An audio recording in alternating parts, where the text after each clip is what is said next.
Salut à tous, c'est Motargeek pour WheelerFPV. On se retrouve aujourd'hui pour découvrir une stack ESC 4 en 1 et FC à la fois complète et performante pour un encombrement et un prix pourtant plus que raisonnable. C'est la Mamba F722S.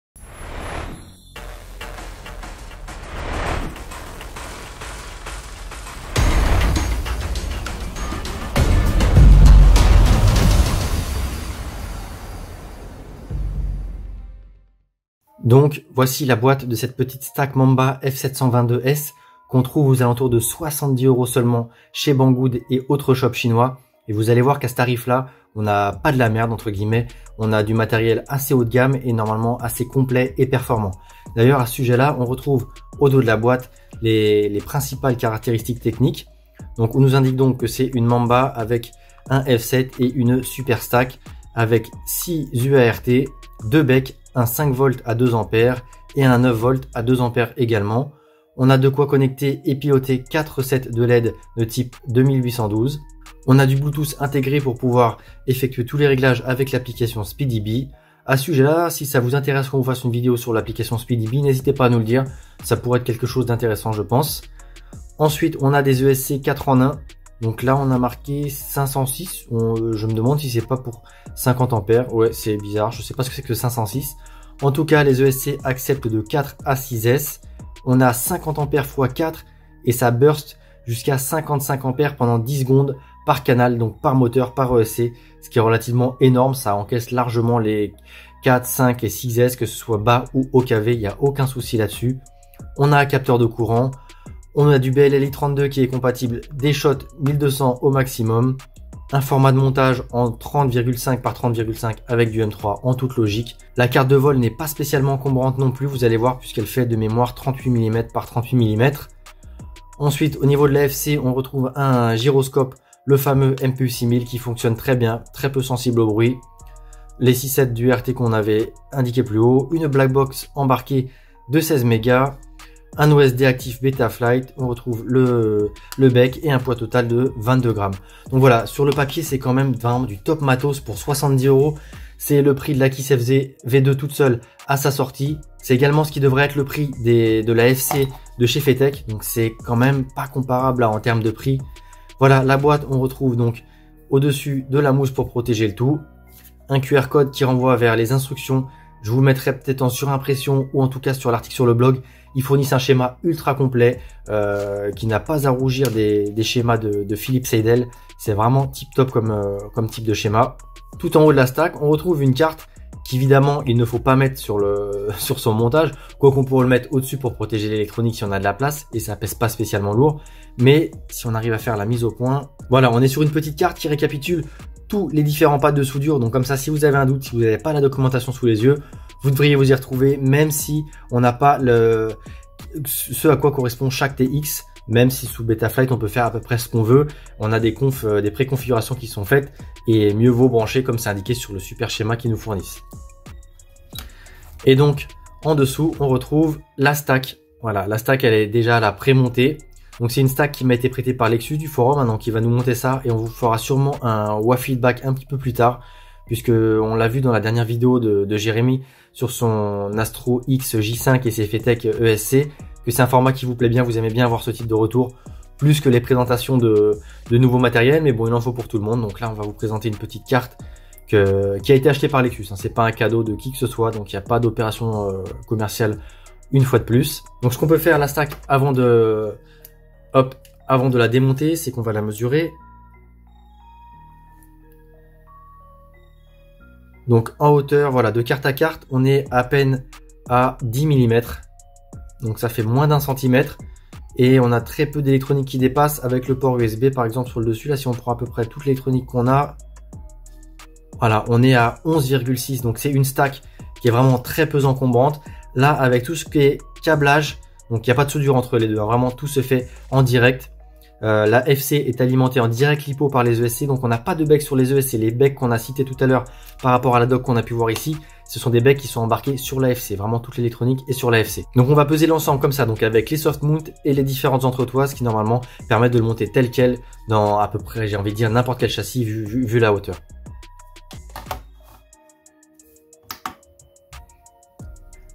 Et donc, ils annoncent à 22 grammes l'ensemble sur les specs et 21,8. Donc, ils nous ont pas menti là-dessus, hein. On avait bien 22 grammes.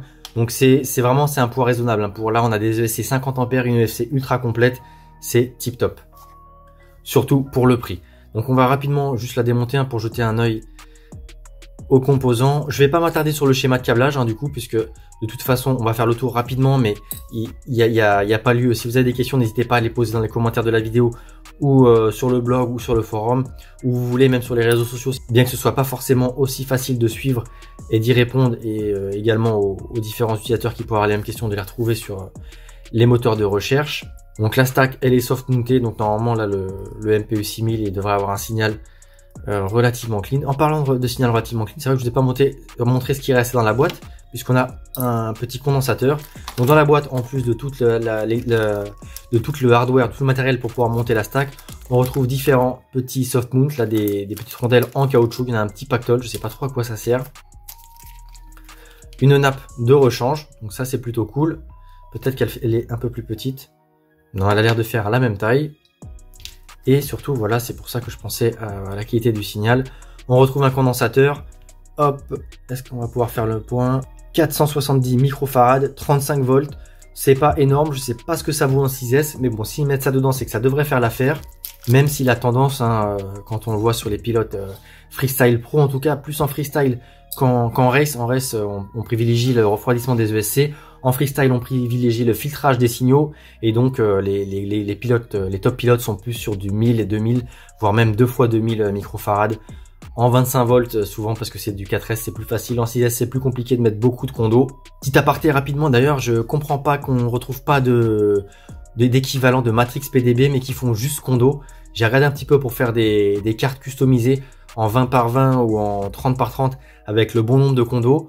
Ça coûte trop cher à faire à l'unité, mais je comprends pas qu'il n'y ait pas de constructeur qui se lance là-dedans, parce que ce serait beaucoup plus simple à intégrer à différents châssis. Maintenant, les châssis freestyle, on a tout le temps enfin en tout cas très souvent des stacks 20 par 20 à l'arrière, donc on pourrait largement mettre une petite carte de condo si on arrive à atteindre la capacité minimum requise pour filtrer correctement. Donc les soft mounts de l'AFC, c'est pas aussi compliqué à les retirer, il sert beaucoup moins que les gummies qu'on retrouve chez Restflight notamment.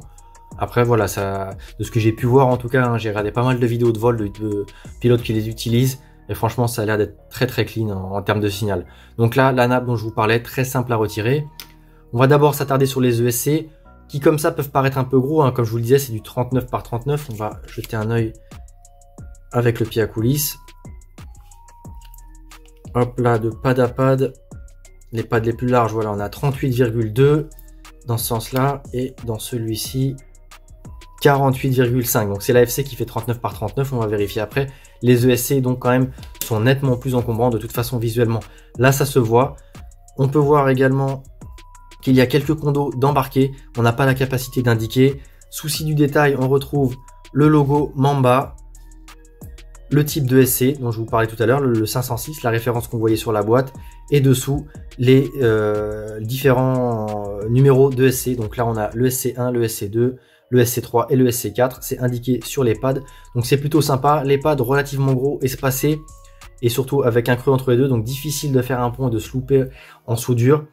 Après les numéros de ESC, c'est pas forcément intéressant, hein, puisqu'on peut facilement les remapper, que ce soit sous Betaflight ou Flight One ou les autres, excepté KISS où c'est un peu plus compliqué. Ici on retrouve donc le capteur de courant, les pads pour la Pigtail XT60, accessible aussi bien en dessous qu'au-dessus.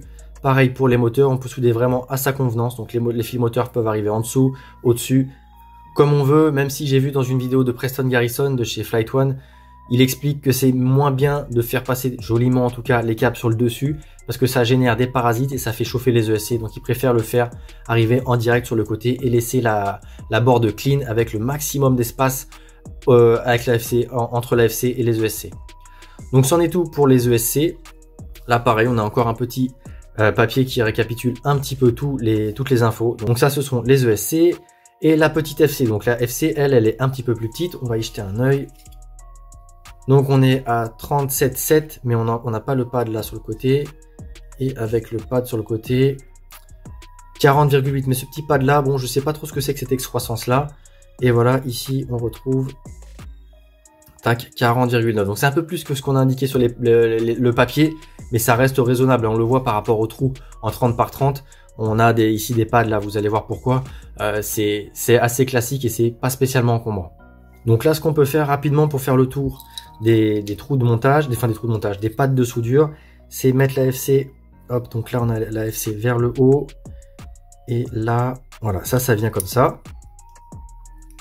Donc il n'y a même pas spécialement besoin d'avoir la FC en dessous, ce sera plus pratique moi pour la vidéo de garder ça ainsi. Donc comme je vous le disais en annonçant les specs, on a 4 entrées pour les LED, donc on les retrouve au coin ici, une entrée là, une LED, 2 LED, 3 LED et 3 LED. Donc aux 4 coins, c'est super simple à monter. Ici, on retrouve l'entrée pour le buzzer. Juste là, on retrouve de quoi alimenter la caméra en filtré 9 volts, pardon. Juste là, c'est le connecteur vers les ESC. Donc il nous récapitule un petit peu ce qu'on a dessus. La télémétrie, les 4 ESC et le capteur de courant. Donc c'est complet, mais là, ici, il n'y a pas besoin de faire de soudure. Juste à côté, on retrouve des petits pads d'Alim, Direct Lipo et la masse. Donc là, on a les LED comme je vous le disais. Ici, on retrouve du 5 volts et du 9 volts en pad de soudure. Donc, vous pouvez alimenter ce que vous voulez avec. Ici, on a un TX3 et un pad labellisé vide. Donc, le TX3, ici, c'est pour le pilotage du VTX, typiquement du Smart Audio ou du Tramp HV. Le computer, c'est le port USB. Hein, on retrouve, voilà, rapidement, si on met ça côte à côte. Je vous le disais, l'USB. Ici, le connecteur qu'on peut quand même souder à la main. On a tous les petits pads de soudure, avec les différents labels qu'on retrouve juste là. En dessous du port USB, on retrouve donc des LED.